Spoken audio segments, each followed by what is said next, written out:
Je suis très honoré de pouvoir présenter la motion que j'ai proposée en mon nom et qui se trouve aujourd'hui à l'ordre du jour et appelée à être débattue. Cette motion, Madame la Présidente, sollicite l'approbation des membres de la Chambre afin de rapatrier la Constitution de notre souveraine République. Que signifie le rapatriement de notre Constitution ou rapatrier notre Constitution? Essentiellement, le concept de rapatriement équivaut à l'adoption de notre Constitution. Ganoo, first of all, sorry to interrupt you, but you have to read your motion and then you start with your debate. You read the motion first, that is on your name, on the agenda today. You have to read the motion that you have presented first. After I finish this paragraph, but you have to start with reading your motion, Honorable Ganoo. Yes. You move for the motion to be debated. And this is So why, that's fine. in fact, this was going to be my next sentence, Madam Speaker, and this is why I am proposing that the motion in my name repatriates the Mauritian Constitution. And this is why I have tabled the following motion, which reads as follows. This House resolves that in the context of the celebrations of the 25th anniversary of the Mauritian Republic and the attainment of 50 years of independence, the Constitution of the Republic of Mauritius be enacted by the sovereign parliament of the country and should also consider the introduction therein of the following new provisions. A, limitation of the tenure of the Prime Minister. B, anti-defection provisions to deter the practice of crossing the floor. 3, gender quota for fairer representation of women in the National Assembly. D, review of the powers of the Electoral Boundary Commission with regard to the delimitation of constituencies. E, recall mechanism for the parliamentarians who are failing in their duties as elected representatives. F, the introduction of second-generation development and environmental rights. And G, enhanced process of appointment of the President for institutions designed by the Constitution and the laws of the country to maintain democracy, uphold good governance and the rule of law. So, Madam Speaker, essentiellement, cette motion vise à rapatrier la Constitution mauricienne. Et comme j'expliquais au début de mon discours, le concept de rapatriement équivaut à l'adoption de notre Constitution, qui est notre loi suprême, par ce Parlement, par notre Parlement, qui est la plus haute institution de notre République. Et comme nous le savons tous, notre Constitution nous fut octroyée par la Grande-Bretagne, puissance impériale et colonisatrice d'alors. En effet, Madame la Présidente, the Mauritius Independence Act was passed by the UK Parliament in 1968, and the present Constitution of Mauritius was set up by Her Majesty in Council on the 4th March of 1968 and was published in Mauritius under GN 54 of 1968.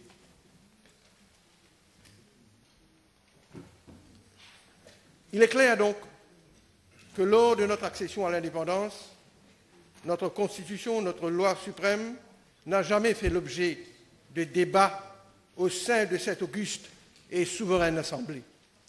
Elle ne fut donc jamais adoptée par le Parlement de l'île Maurice, nouvellement indépendante.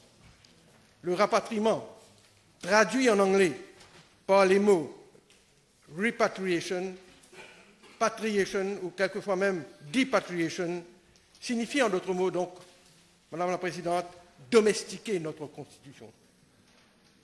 L'expression mauricianiser notre Constitution a été utilisée par certains, quoique le terme mauricianiser ne traduit pas en vérité fidèlement et effectivement le concept de rapatriement de notre Constitution.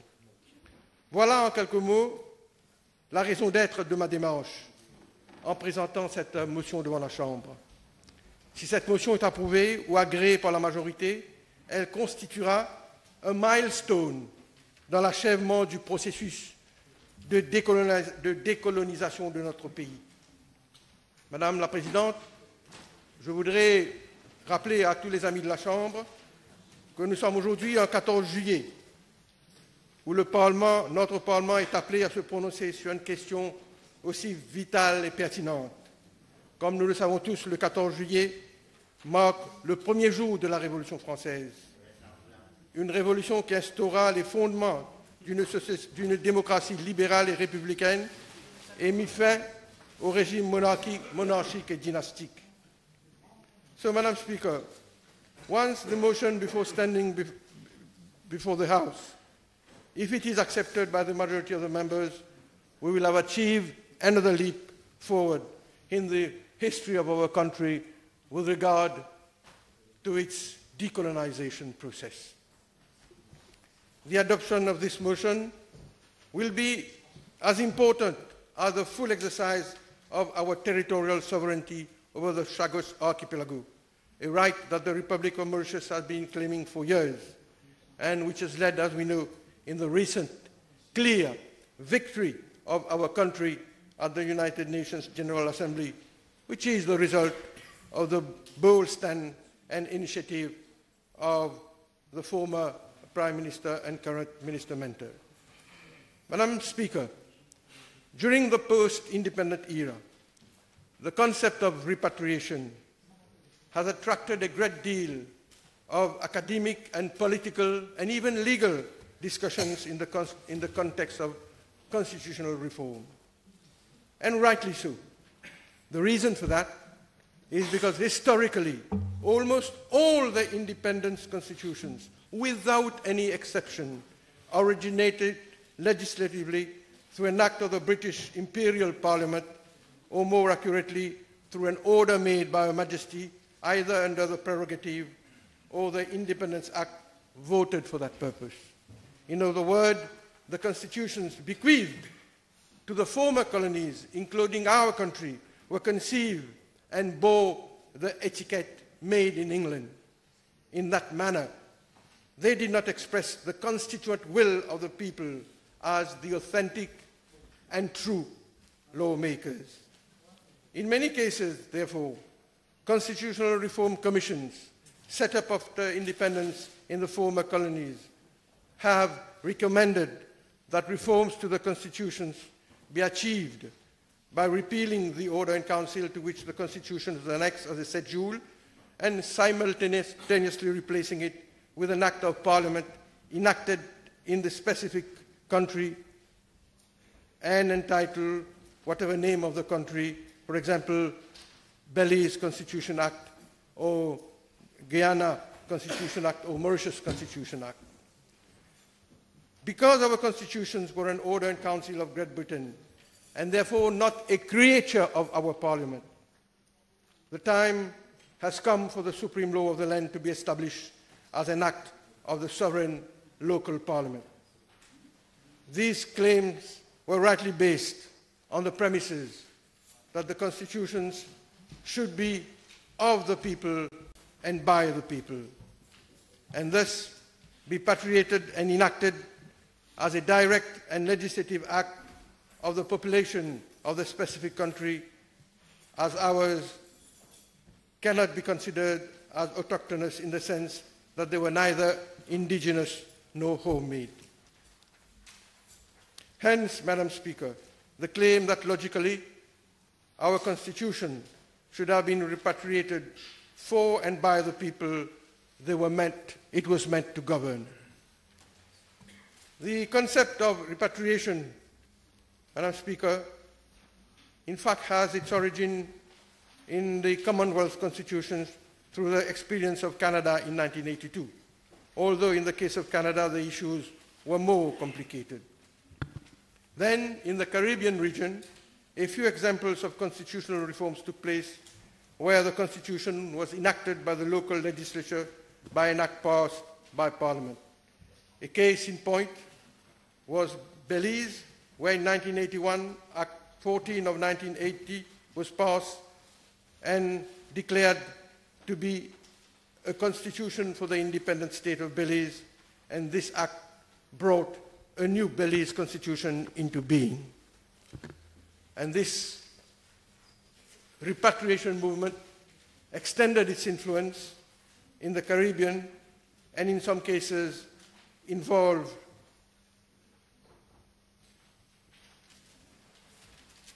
the repeal and the reenactment of the old constitutions has happened as it took place in Trinidad and Tobago and Guyana. Madam Speaker, we will recall that in India, contrary to what took place in the other colonies, a constituent assembly consisting of elected representatives from all parts of the country was established to draft the constitution. This assembly of men and women who was still cherished by the Indian population, among whom were Dr. Sinha, the first elected chairman of the assembly, Dr. Prachad, and the drafting committee chairman, Dr. Ambedkar, sat for 3 years and prepared the draft based on important researches and discussions made. In fact, an initial draft was made on the reports and research by the drafting committee which presented a detailed draft constitution was published for public discussions. The draft constitution in India was discussed, amended, enacted, and finally the constitution was adopted on the 26th January 1950, and the Constituent Assembly became the Provisional Parliament of India. It is therefore obvious, Madam Speaker, that in the case of India, the Constitution was conceived and adopted by an assembly of Republicans who were representative of the people of the land, who had the legitimate authority to constitute India into a sovereign, secular, and democratic republic in the interest of all its citizens. And one can easily understand why the preamble of the Indian Constitution starts with the following statement: "We," I quote, "we, the people of India, have solemnly resolved to constitute India into a sovereign, socialist, secular, democratic republic, and to secure to all its citizens, and do hereby adopt, enact, and give to ourselves this Constitution." The Indian Constitution was therefore conceptualized and conceived by the Indians. It was, of course, a triumph of Indian nationalism, represented in some sense the redemption and the fulfillment of the aspirations of the Indian people that were articulated during the Indian national movement. Many of the adopted and sometimes adapted constitutions did not work as intended and were sometimes a caricature of the colonizer's constitution. It is clear, Madam Speaker, that this is a clear illustration of a post-colony which had inherited a constitution like ours, which was not a people's document in the sense that the constitution did not evolve out of a program of consultation, information, and discussion in which our people had the opportunity to make their contribution. As in other colonies, in the immediate pre-independence period, our leaders were made to adopt the proposals of the Whitehall civil servants, who were the real drafters of our independence constitution. In fact, there was virtually no input from the masses, from the public, and the fundamental law of the land was essentially the product of a few men, whom we must admit, we must pay tribute, were mostly patriots and of good faith at that time. So, after concluding with this backdrop, Madam Speaker, I wish, therefore, to raise the issue, to highlight the issue which is being brought to the House today, and on which the House is being called to take a stand. Namely, since our Constitution was a schedule to an order in council under British rule, and therefore not a creature of the Mauritian Parliament, is it not the time for the supreme law of the land to be established as an act of our sovereign Parliament? From a historical perspective, our Constitution does not represent in a true sense a document of social convergence, as it has been handed down to us by the former colonial master. They were imposed from without. They were an amended version of the colonial constitution, in which, of course, was added a Bill of Rights and some new provisions. But we don't forget, Madam Speaker, we must remember that the independence constitutions were the outcome of consultations and discussions, and many of the discussions were preceded by several full-scale constitutional conferences involving the elected representatives of the people and members of the opposition. But having said this, and besides the symbolical significance of having a constitution of purely local origin, the proper way, in fact, now, Madam Speaker, with the passage of time, after 50 years, the proper way to make the Constitution ours is by the reshaping of some of its contents, even some of its guiding principles, to reflect our development and aspirations as a people. In the past, many governments have suggested, have proposed reform, constitutional reform commissions, but unfortunately, nothing has come out of these proposals. Today, Madam Speaker, through this motion, opportunity is being given to the House, after a long time, to reflect, to ponder, to debate on critical issues of our Constitution, on certain provisions of our Constitution, which we haven't had the chance to do for a long time. As far as I remember, I've been sufficiently long in this House, been for a long time in this House to know that I cannot recall an opportunity where the House has been given the opportunity, the occasion, the right to reflect on the origin, on the provisions of our Constitution and the amendments which can be legitimately proposed and introduced in our supreme law.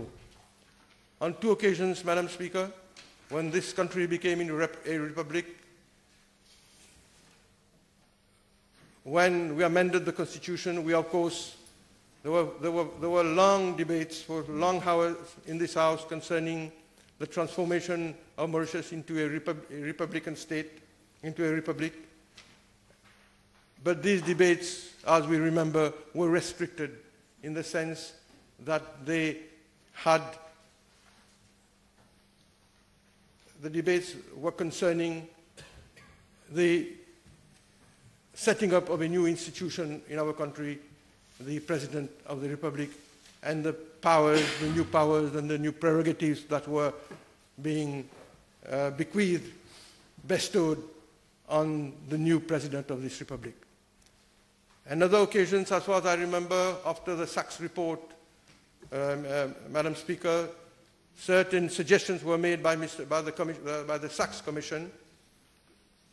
Remember that first and foremost, Mr. Sachs and the other commissioners produced a report concerning electoral reform, but there were other constitutional suggestions that were made, proposals that were made, and on that occasion also the House was given the liberty, the choice, the occasion to debate on constitutional amendments.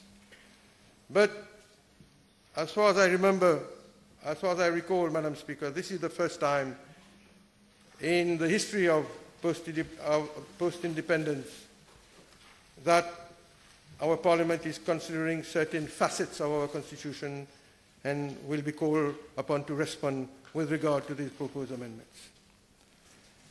And I come, Madam Speaker, to the first proposal that is being made in the motion. Because as I repeat, the purpose of this motion is to call upon this House to agree to the repatriation of our Constitution. And the motion proposes that when this will be done, consideration should be given also to introduce certain new provisions. The first one being the limitation of the tenure of the Prime Minister, Madam Speaker. Madame la Présidente, pour beaucoup de Mauriciens maintenant, il est nécessaire de limiter le mandat du Premier ministre à 2 mandats, qu'ils soient consécutifs ou non. Et cette pratique aura le mérite d'ouvrir le système à l'émergence de nouveaux leaders politiques, même si ces leaders viennent du même parti. Today, the political environment has fueled the debate on the efficacy of term limits, especially in developing countries. Should the leader go or should he stay? In Africa, Madam Speaker, the issue of presidential term limits is increasingly on the rise. Since the early 1990s, when a breeze of democracy swept across the African continent, at least 34 of Africa's 53 countries have put term limits on their presidents, usually giving them a maximum of 2 5-year term tenure. That is 2 mandates of 5 years, Madam Speaker. And the House will be surprised perhaps to know that limitation of mandat, of the tenure, that time limits, Madam Speaker, like many other democratic institutions and ideas, were first popularized in classical Greece and Rome. Indeed, the earliest historical evidence of term limits can be traced to the 7th century BC in Greece. By far, the most common application of term limits today is, of course, on the office of the president, where we have a presidential regime or presidential system. And globally, Madam Speaker, nearly 3/4 of all presidential regimes employ some form of tenure limitations on the office of the president. Why? And what is the relevance of a term limit? Pourquoi une île Maurice moderne doit-elle réfléchir? Et pourquoi pas limiter le mandat du Premier ministre à 10 ans, ou 2 mandats, qu'ils soient consécutifs ou non? Les raisons et les avantages sont multiples, Madame la Présidente. Primo, permettre un renouvellement au niveau de la direction au sommet de l'État.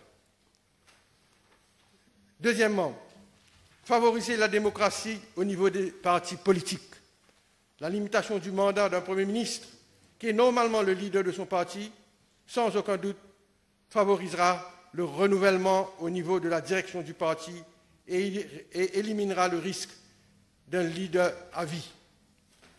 Thirdly, Madam Speaker, term limits will allow the incumbent to manage the affairs of the country more serenely during the last mandate. And he will be under less political pressure, and this will help him to act more in the interest of the country than in his own interest. Since the earliest times, a general consensus states that politicians, when given unlimited power, will eventually be tempted by corruption. If presidents and prime ministers have term limits in place, their power will be limited. They will be more likely to run their term for the purpose of serving their people, and they would leave their office before corruption dominates their decisions. In the end, term limits, Madam Speaker, provide an important check on the concentration of power and strengthen democracy and ensure long-term stability. In Trinidad and Tobago, the coalition in power introduced legislation providing for a 10-year term limit for the head of government. The Constitutional Amendment Bill 2014, Madam Speaker, proposed a term limit for the office of the Prime Minister. And the then Prime Minister commented that, I quote, "We are of the view, Mr. Speaker, that personalized leadership, which has strengthened itself by manipulation of control of party politics, is anathema to the principles of democracy," unquote. And she further added, quote, "We have had our fair share of leaders who continue to rule and refuse to give way, even though it is obvious that the time for change has come. This does suffocate new talents and stifle a democracy," end of quote. And she said that the two-term limit is a very important feature, quote, "to give power to the people and for a powerful democracy."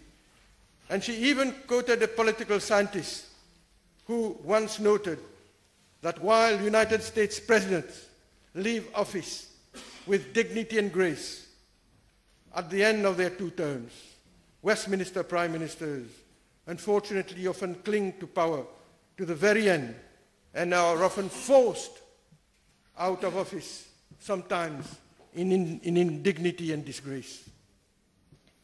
Coming to Mauritius, Madam Speaker, it would be interesting to know that in 2014, a survey was commissioned by Afrobarometer and conducted on a strict scientific basis with a national representative sample covering both Mauritius and Rodrigues.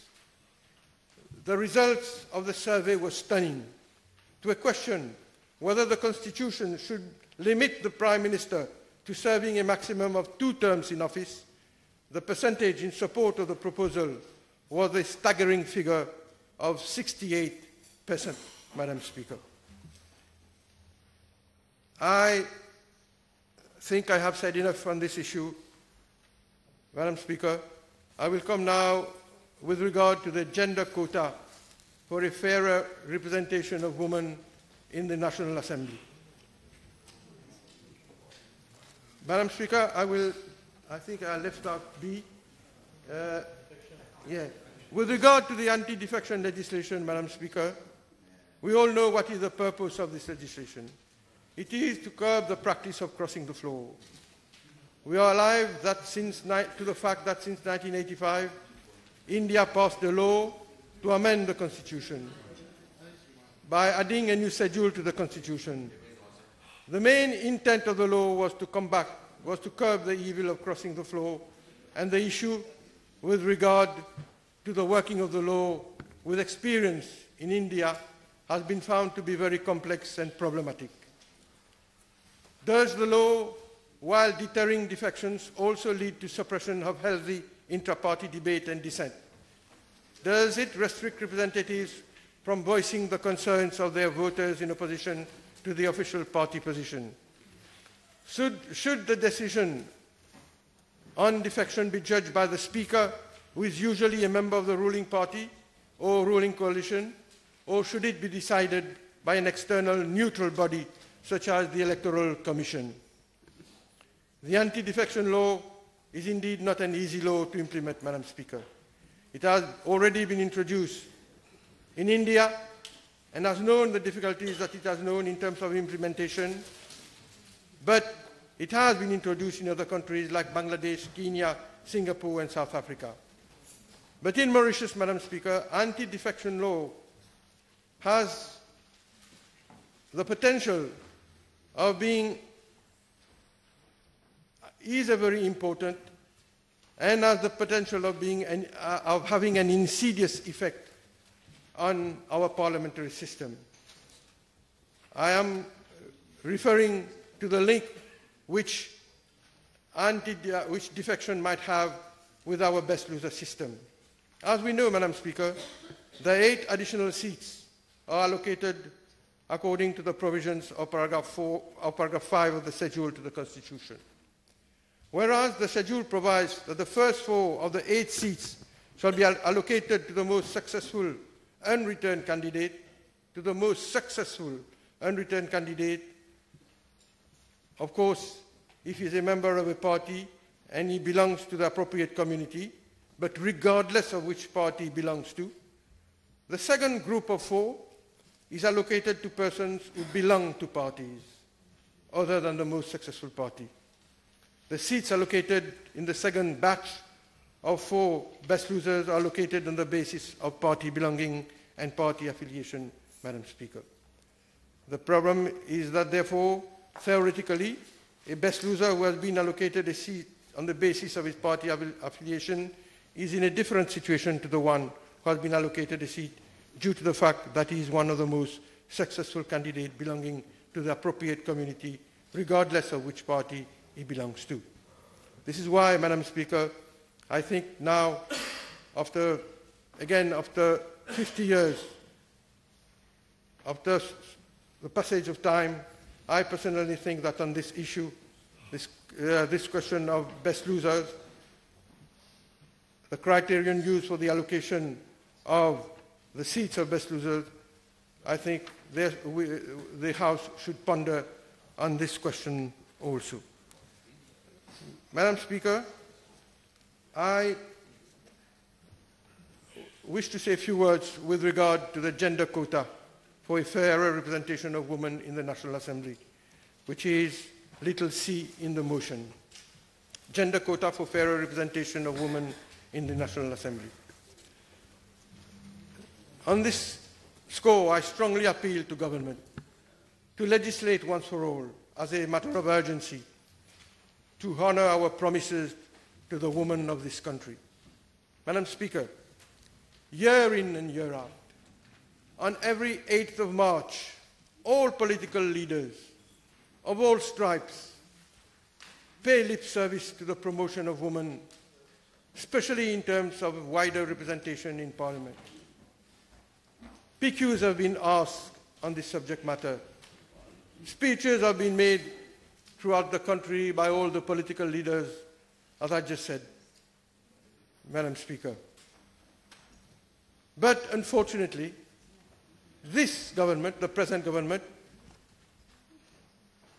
has consistently linked the question of women representation in Parliament strictly to the reform of our electoral system, arguing that the question of women representation, a fairer women representation, will only be considered in the context of the proposed electoral reform.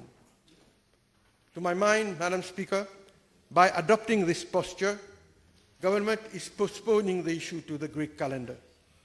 I say so because I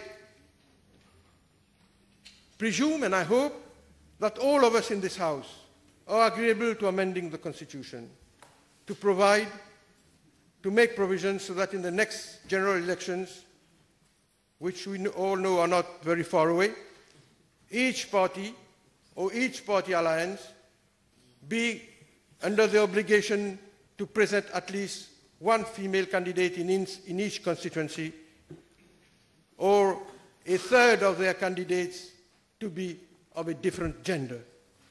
I'm sure we are all agreeable to that, Madam Speaker.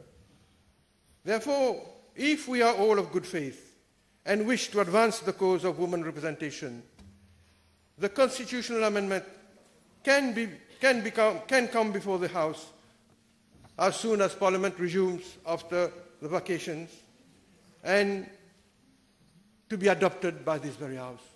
The three-quarter majority needed are there, are available, and it is a question only of proposing the constitutional amendment to this House to enable one-third at least of the candidates of any party, a party alliance, for the next general elections to be women candidates.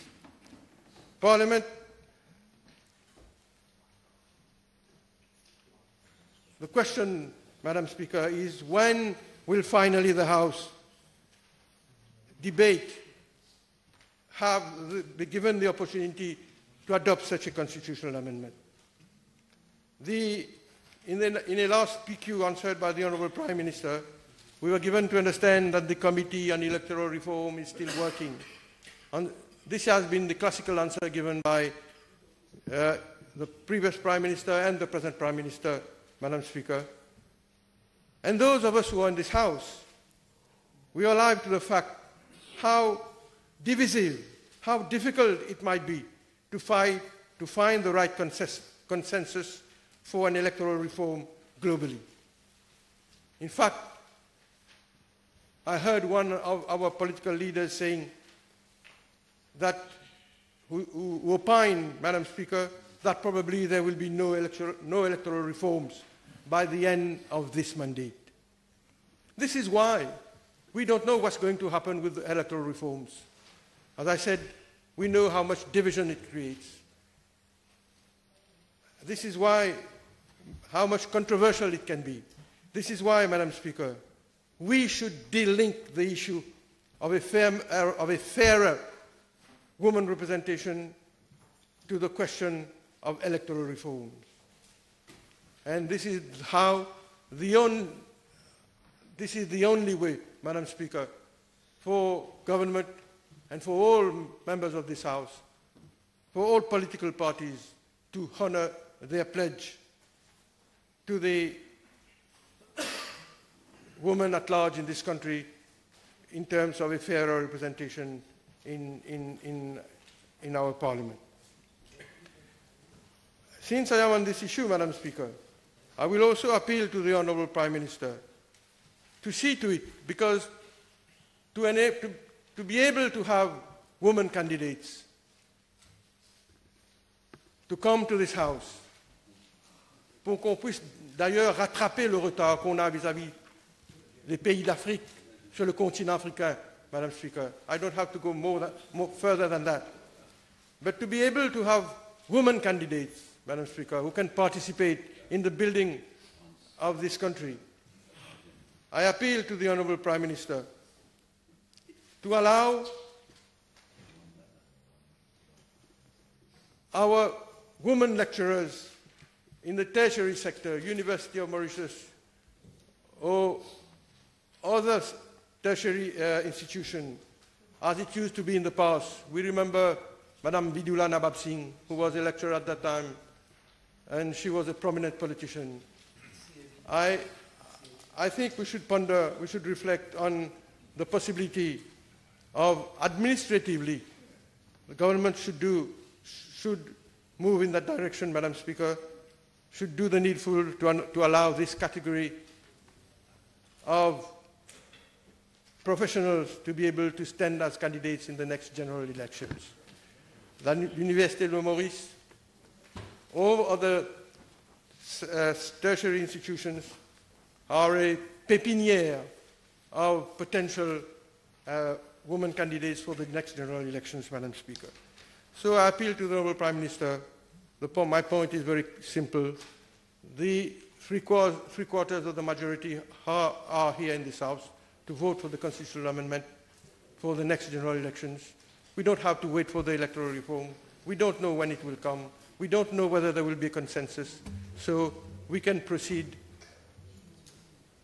by proposing to the House a constitutional amendment, as I just said, Madam Speaker, and we have all pledged for a fairer representation of women, and I'm sure this bill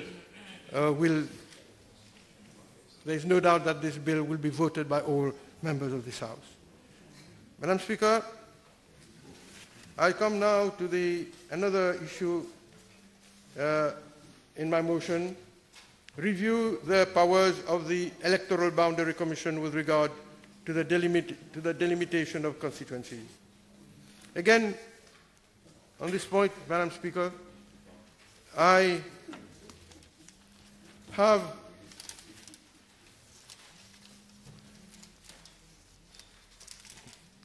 strongly believe, again on this point, that we must have a fresh look at this particular provision in our Constitution. Madam Speaker, Section 39 of the Constitution provides that the Electoral Boundaries Commission shall review the boundaries of the constituencies at such time as will enable them to present a report to the Assembly 10 years after the presentation of their last report. Now, we all know, and this has been confirmed in answers given by the previous Prime Minister and the present Prime Minister, that the last report of the Boundaries Commission on a review of the boundaries was tabled in the National Assembly on the 10th of November 2009. 2009. The last report of the Electoral Boundaries Commission was tabled in the National Assembly. But the Constitution also provides, Madam Speaker, that the Assembly, as we know, may by resolution, I underline the word may, by resolution approve or reject the recommendations of the Boundaries Commission, but may not vary them. And if so approved, the recommendations shall have effect as from the next dissolution of Parliament. I repeat what I have just said. The last report was tabled in November 2009. There was no resolution brought in the Assembly for the general elections because elections came in 2010. But there was no resolution in 2014 also, Madam Speaker. The point I wish to make is whether we should not give thoughts to the possible amendment of our Constitution so that every 10 years, Madam Speaker, the report reviewing the electoral boundaries be not only tabled in the National Assembly, but also, of course, the relevant section in the Constitution should be amended so that it becomes imperative for the report to be approved or rejected by the Assembly. So today, the Boundaries Commission has to make a report every 2 years, every 10 years. The last report was made in 2009. We had 2 elections in the meantime, but the report was never proposed and adopted or rejected by the National Assembly. What I am proposing is that, Madam Speaker, once the report is made, it should be laid and it should be approved or rejected by the National Assembly. Even if a new report or a fresh exercise is carried out, Madam Speaker, to review the boundaries, and a new report is tabled, as it is today, government has no obligation to ask the National Assembly to approve or reject the recommendation of the Commission. And this is what has happened, Madam Speaker. In the meantime, Madam Speaker, in view of the many housing developments of our population in certain constituencies, in view of the discrepancies, and in view of the new physiognomy, demographic physiognomy, in terms of in the constituencies, Madam Speaker, matters continue to intensify. The letter and spirit of the Constitution are spelled out in clause 39(3) of the Constitution, which reads as follows, Madam Speaker. The report of the Electoral Boundaries Commission shall make recommendations so that the number of inhabitants of each constituency be as nearly equal as is reasonably practicable to the population quota. So this is what the spirit, the letter of the Constitution says. The number of inhabitants of each constituency will be as nearly equal as is reasonably practicable to the population quota. This is the spirit, this is the letter of the Constitution. And do you know, Madam Speaker, that the latest figures indicate that for the last registration that was done last year, the most populated constituency will harbor voters 3 times more than the least populated constituency, Madam Speaker. I have the figures with me. The least populated constituency today is about 21,000, and the most populated one, which is no longer number 14, is 62,000, Madam Speaker. This is according to the figures of the registration of last year.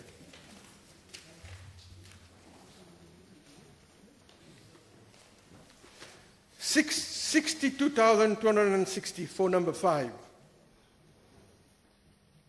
which is 62,260 voters last year, last registration for number 5, and 21,763, 21,763 for number 3, Madam Speaker. And constituency number 14 ranks second with 61,801. So this is the evolution in terms of demography in our constituencies, Madam Speaker. And this is why I think we should all be respectful to the provisions of our Constitution, and the report which is now, on which the Commission, I understand, has embarked upon, be tabled in the near future and also be adopted, be presented before this House for adoption or for rejection. This is the point I wanted to make, therefore, on this issue, Madam Speaker, that a constitutional amendment, that government should ponder upon a constitutional amendment in order to remedy the situation. Madam Speaker, the other issue I wish to comment upon briefly is the recall mechanism for the parliamentarians who are failing in their duties as elected representatives.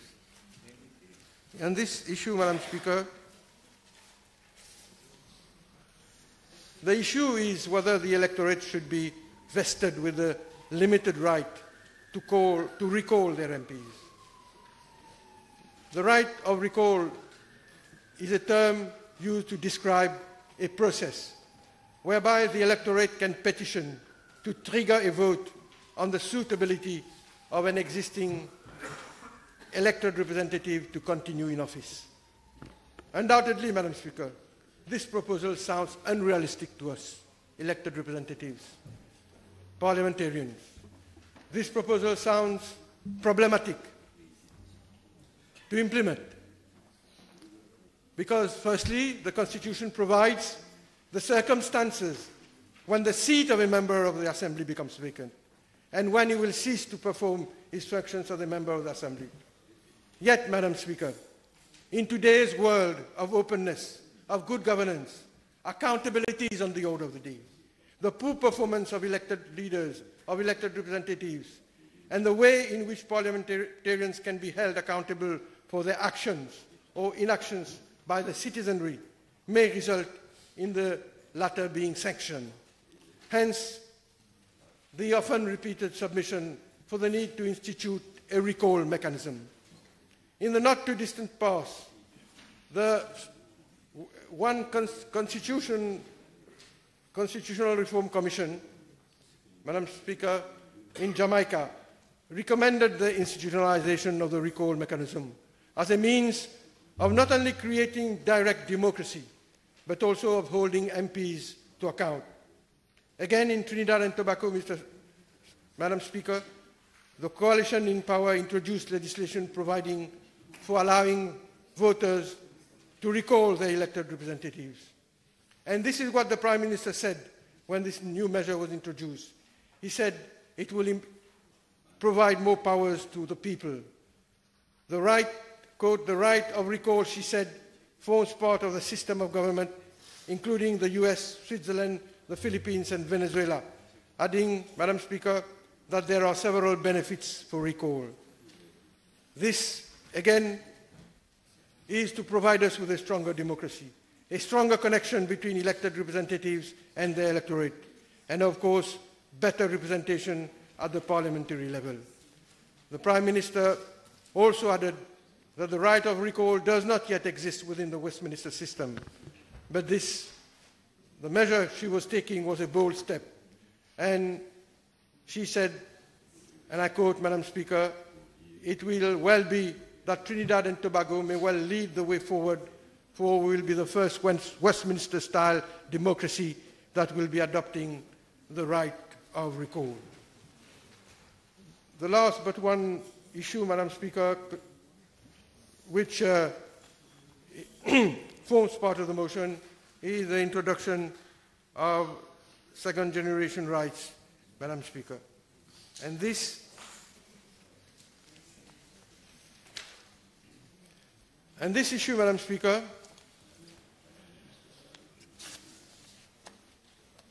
before coming to this issue, I just want to inform the House that this division of human rights into, in fact, not 2 generations, but 3 generations now, dates back since 1979.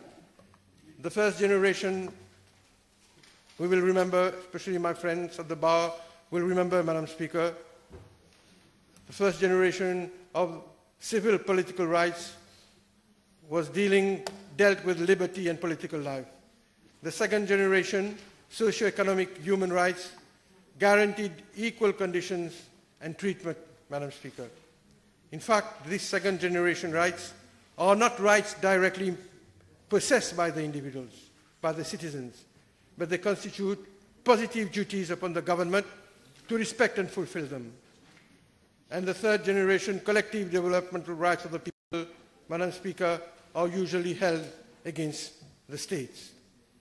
We are concerned with the second generation rights, Madam Speaker, the socio-economic rights, and also the environmental rights. The time has come for us, as a shining democracy, which we pretend to be, to seriously reflect on that issue, Madam Speaker. Increasingly, there have been calls on politicians, on elected representatives, on government, to protect the growing body of social and economic rights, which are to be found in the International Covenant on Economic, Social and Cultural Rights, and in other covenants, Madam Speaker. And this, of course, places pressure on government. The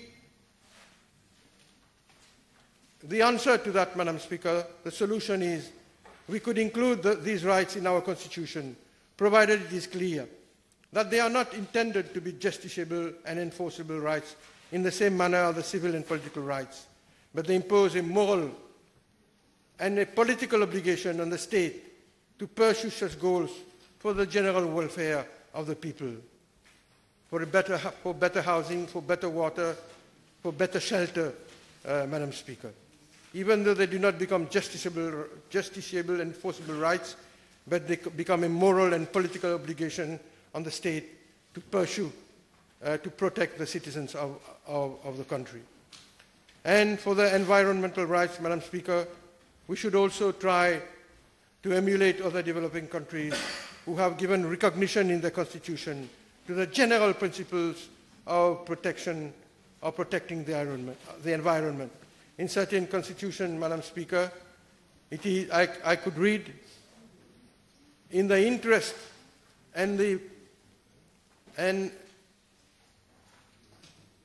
article in the Constitution reads as follows: in the interest of the present and future generation, the state will protect and will make rational use of its land, mineral and water resources, as well as its fauna and flora, and will take all appropriate measures to conserve and improve the environment. End of quote.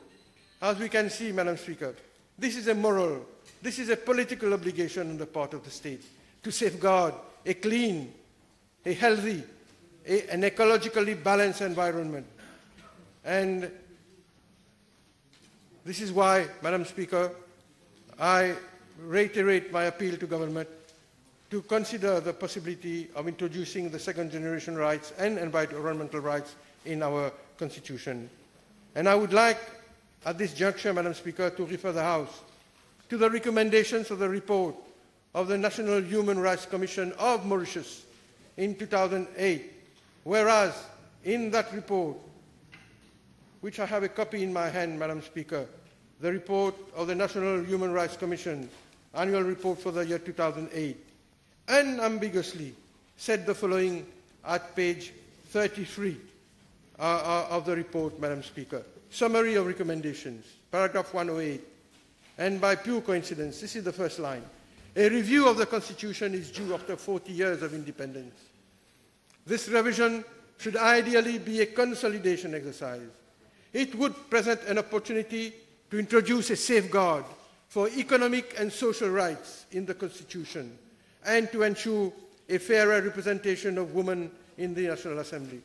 So this is one of the recommendations of the National Human Rights Commission, Madam Speaker, to introduce a safeguard for economic and social rights in our Constitution. Madam Speaker, I come now to the last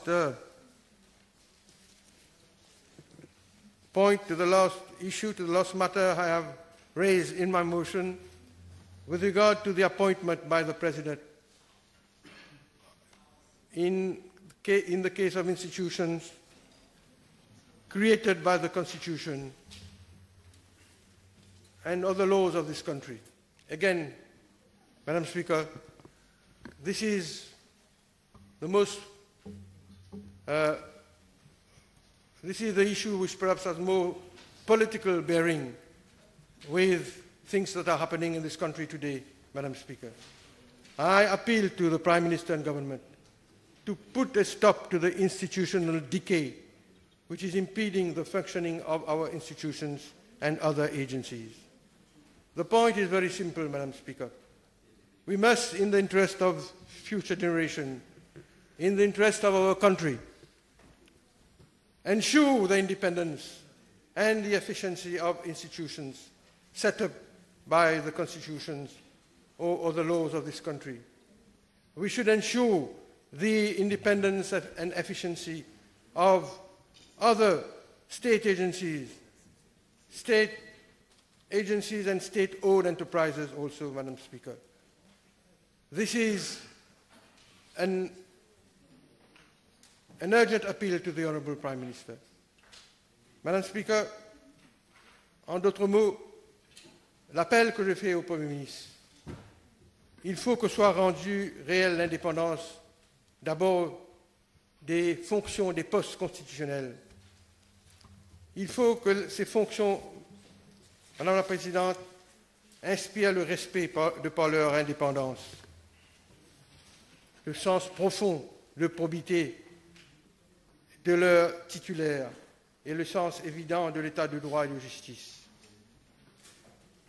Madame la Présidente, les fonctions du commissaire de police, du directeur de l'audit, du commissaire électoral, des commissaires de la PSI, de la DFSI et autres sont des fonctions constitutionnelles. Assurer l'indépendance de ces fonctions et ces institutions dont ils ont la responsabilité implique trois conditions.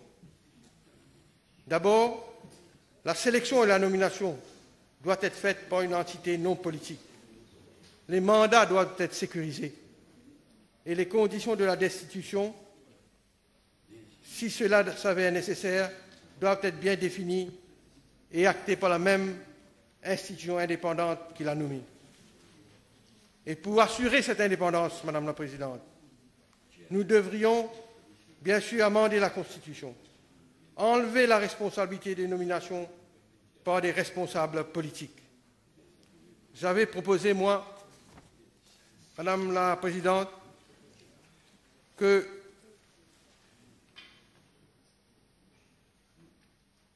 ce soit le Président de la République et non le Premier ministre, quand il a la responsabilité de le faire, que ce soit le Président et non pas le Premier ministre. Mais après mûre réflexion, Madame la Présidente, et j'ai aussi lu une proposition de M. Darga qui avait proposé une Constitutional Appointment Commission, c'est-à-dire une commission composée d'anciens juges et d'anciens titulaires de fonctions constitutionnelles qui devra être mise en place pour assumer la responsabilité des nominations, des sélections et même de destitution des personnes à ces postes. Bien sûr, les nominations seront formellement la prérogative du président, mais sur la recommandation de ce Constitutional Appointment Commission. And I think this would be a very good idea, Madam Speaker, that once for all we amend the Constitution for the setting up of this Constitutional Appointments Commission, which shall comprise of former judges of the Supreme Court in order that they be given this responsibility of selecting, of nominating, and the incumbents to the different office, Madam Speaker. And this would, as I said, ensure the independence and the proper functioning of these institutions in our Constitution and set up by other laws in this country. And this, Madam Speaker, will put a stop, as I said, to the decay which unfortunately we are all witnessing in this country. Madam Speaker, I have more or less finished. I will conclude by saying that I make no pretense, I have no pretension of having raised all the issues or given all the solutions. But all these issues, Madam Speaker, are at the forefront, are in the minds of our people. And I have no pretension of having raised all of them or given the solution to all of them. While hopefully the time may come for constitutional reforms in our country after 50 years, Madam Speaker, in terms of rewriting or reenacting the Constitution, I am happy that today I have made the first step for fostering, for encouraging public debate and public support to review certain clauses of our Constitution. And my only sincere and earnest hope, Madam Speaker, is that my appeal does not fall on deaf ears. I have done. Thank you. I suspend the sitting for half an hour.